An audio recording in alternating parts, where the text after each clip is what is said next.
शहर के एक रेस्टोरेंट में किसान कांग्रेस की ओर से किसान आंदोलन के 100 दिन पूरे होने पर पत्रकार वार्ता का आयोजन किया गया।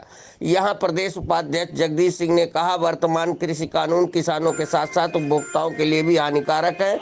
बिल में शामिल काले कानून किसानों की फसल ही नहीं, उनकी नस्ल भी बदलने वाले हैं। आवश्यक वस्तु अधिनियम पूर्णतया रद्द करने से जमाखोरी प्रोत्साहित होगी। मंडी समितियों को कमजोर कर मुनाफाखोरी को संस्थागत सरकारी संरक्षण प्राप्त होता है। इसका परिणाम यह होगा कि उपभोक्ताओं को प्रत्येक आवश्यक खाद्य पदार्थ की कालाबाजारी का दंश झेलना पड़ेगा। खेती में ठेकेदारी प्रथा का एक प्रवेश एक तरफा बड़े पूंजीपतियों को एकाधिकार को वैधानिक संरक्षण देगा। पूंजीवाद के कुप्रभाव से किसानों की खेती बिल की धारा 7 के तहत पूंजीपतियों की गिरफ्त में होगी। न छिप के न छुप के कांग्रेस के नेता व पार्टी खुलेआम किसानों के साथ खड़ी है। यह कानून गरीबों की भूख का सौदा है। गरीब की रोटी तिजोरी में बंद हो रही है। प्रदेश महासचिव शरद श्रीवास्तव ने कहा, देश के केवल 7% किसानों को एमएसपी मिलती है। ग्रामीण अर्थव्यवस्था का स्तर उठाने व समृद्ध ग्रामीण भारत बनाने हेतु देश में 100% एमएसपी लागू होना चाहिए। हमारे नेता राहुल गांधी व प्रियंका गांधी पूरी ताकत से किसानों के साथ खड़े हैं। राष्ट्रव्यापी अभियान चलाकर वह किसानों के हितों की रक्षा कर रहे हैं। हम कांग्रेस कार्यकर्ता गांव-गांव चौपाल के माध्यम से किसानों को जगाने का काम कर रहे हैं। युवा कांग्रेस के अध्यक्ष वरुण मिश्रा ने कहा कि यह कानून जहां किसानों व उपभोक्ताओं को तो प्रभावित करेगा ही, वहीं अधिवक्ताओं के पेशे को भी प्रभावित करेगा। इस कानून से कहीं भी किसानों को अदालती शरण का रास्ता नहीं दिया गया है, बल्कि इसे उप जिलाधिकारी की न्याय व्यवस्था तक ही सीमित किया गया है, जो कि सरकार के अधीन रहती है। जिला प्रवक्ता नफीस फारूकी ने सभी पत्रकार बंधुओं का आभार व्यक्त किया। आपके पास वो कॉपी अभी पहुंच रही होगी। आप भी स्वतंत्र हैं। इस क्रम में, प्रेस वार्ता के क्रम में आप स्वयं निर्णय करिए, चर्चा के दौरान, प्रश्नों के दौरान, कि ये कानून किस तरह से किसान हितैषी है। इसमें कोई भी ऐसी पहलू नहीं दिख रही है जिससे ये समझा जाए कि हाँ, इसे किसानों से बात करके या किसानी के हित में ये बनाया गया है। और वैसे भी प्रदेश सरकार में भी किसान आयोग गठित किया गया था। 3 साल हो गए, किसान आयोग की एक भी बैठक नहीं हुई। नीति आयोग की जो 4 साल पहले एक बैठक हुई थी, 4 साल 5 साल हो गया, वो उस बैठक में भी किसान प्रतिनिधियों का उस मीटिंग के मिनट्स में कुछ भी कमेंट दर्ज नहीं है। तो ऐसी परिस्थिति में इस बिल को, जो कृषि बिल कहा जाता है, बिना किसानों की सहमति के, सहभागिता के बनाया गया है। स्पष्ट है, ये कृषि बिल हो ही नहीं सकता। ये व्यापारियों के हित के लिए है, और वो भी बड़े व्यापारियों के हित के लिए। भारत की किसानी, भारत की खेती अब खतरे में है, जो कि इस बिल के माध्यम से एकदम अच्छी तरह से स्थापित हो जा रही है। अब आप उत्पाद को बेच सकता है, ये गलत है। पहले से ही अधिकार था। अब मौजूदा दौर में, इस परिवेश में बल्कि वो और कठिन हो गया। तो स्पष्ट है कि नीति आयोग का डॉक्यूमेंट कह रहा है कि 7% से ज्यादा लोगों को एमएसपी नहीं मिलती थी, और उसमें भी उस पूरे भारत के डाटा में 7% की बात थी। तो उसमें भी हरियाणा, पंजाब जैसे राज्य, जो कांग्रेस के द्वारा बनाई हुई सशक्त मंडी समितियों के माध्यम से एक व्यवस्था बनाई हुई थी, उसके माध्यम से ये सुनिश्चित होता था कि वहाँ के 80% किसान एमएसपी प्राप्त करते थे। परंतु उत्तर प्रदेश, बिहार, अभी इसी साल का है आंकड़ा, और सरकार की वेबसाइट पे अवेलेबल है, पूरे बिहार में सिर्फ 1000 किसान ऐसे हैं जो एमएसपी प्राप्त किए।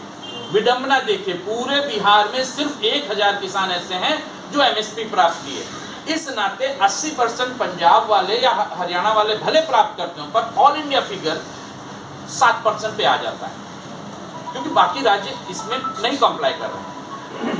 तो अब एमएसपी, जब पंजाब की व्यवस्था खराब होगी, जब हरियाणा की व्यवस्था खराब होगी तो बाकी जगह भी जो उम्मीद थी कि बनेगी वो खराब होने के लक्षण अभी देखा भी गया था हाल में ही, और आज के डेट में देखा जा रहा है कि 23 फसल जो एमएसपी की गारंटी में है उसमें से 2 फसल के अलावा तीसरे फसल की कोई व्यवस्था नहीं है। हमारे उत्तर प्रदेश में ही देखिए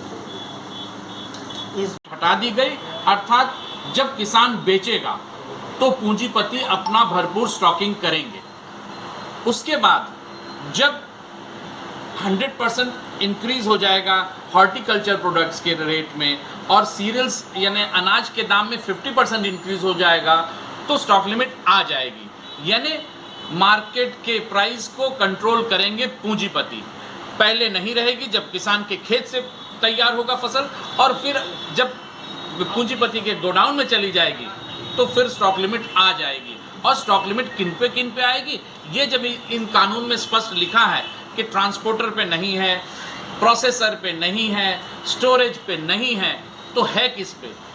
प्रोड्यूसर पे है, यानी किसान पे है। तो यहाँ ये स्पष्ट हो जा रहा है कि जमाखोरी प्रोत्साहित होगी। मुनाफाखोरी की बात, तो मुनाफाखोरी तो वहीं निर्धारित हो जाएगी जब पैन कार्ड धारक कोई भी व्यापारी बिना परचेज प्राइस को किसी रिकॉर्ड में लाए खरीदी करेगा, और फिर जब रिकॉर्ड में परचेज प्राइस नहीं है तो उसको छूट रहेगी कि वो कितने में बेचे, क्योंकि पहला ही इनपुट कितने में खरीदा ये अंकित नहीं होगा सरकारी रिकॉर्ड में, तो वो कितना मुनाफा कर रहा है इस पे कोई क्वेश्चन मार्क नहीं रहता है। तो ये विडंबना है, भारत का संविधान इतनी व्यापक चर्चा के बाद बनाया गया कि प्रत्येक भारतीय नागरिक को न्यायिक संरक्षण प्राप्त है, तो क्यों किसानों को वंचित किया जा रहा है, और वो भी एक कानून की स्थापना करके।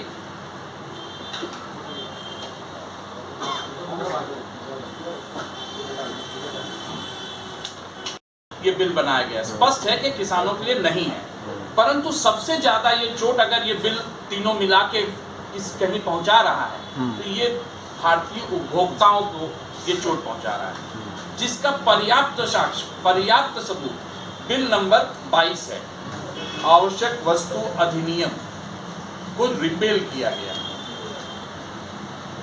अब यहाँ एक चीज के, एक प्रधानमंत्री के एक वक्तव्य को जरूर आपके संज्ञान में लाना चाहेंगे। प्रधानमंत्री और चाहे जितना स्टॉक कर सकता है उसके लिए उन्होंने ये आवश्यक वस्तु अधिनियम को आपके बीच में रखा।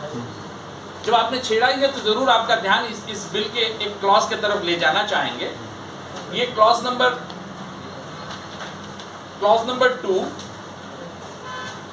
सेक्शन B1 आप देखिए, 100% सब्जी और फलों का दाम जब बढ़ेगा तो स्टॉक लिमिट पुनः लागू हो जाएगा। फिर उसी के आगे लिखा है वैल्यू चेन पार्टिसिपेंट्स को इसमें छूट दी गई है। तो वैल्यू चेन पार्टिसिपेंट्स कौन है ये लिखा हुआ है, तो इसमें ट्रांसपोर्टर, प्रोसेसर, स्टोरेज सबको एकदम स्पष्ट रूप से लिखा है, परंतु प्रोड्यूसर को नहीं लिखा है। अर्थात स्टॉक लिमिट लागू हो जाएगा तो प्रोड्यूसर इस पे सीधी तरह से प्रतिबंधित होगा। स्टोरेज के वाले नहीं होंगे, ट्रांसपोर्ट वाले नहीं होंगे, प्रोसेसर नहीं होंगे, उपभोक्ता यही चोट खाएगा। तो वास्तविक स्थिति यह है कि इस कानून के आने के पहले प्रोड्यूसर को छूट थी, परंतु अब किसान पे प्रतिबंध लगेगा स्टॉक लिमिट का जब भी 100% प्राइस इन्फ्लेशन होगा। हाँ, इस कानून में सीधे सीधे प्रावधान है कि एसडीएम के अतिरिक्त और कहीं किसान को अगर दिक्कत होती है तो उससे ऊपर नहीं जा सकता एसडीएम के अतिरिक्त। फिर ये अदालतें किस लिए हैं, फिर ये वकील किस लिए हैं, फिर ये जजेस आपने किस लिए बैठा। मुझे लगता है ये सीधे सीधे सिविल कोड के अधिकारों का हनन है, अधिवक्ताओं के अधिकारों का हनन है, और न्याय सबके लिए हो ऐसे अधिकारों का भी ये हनन है।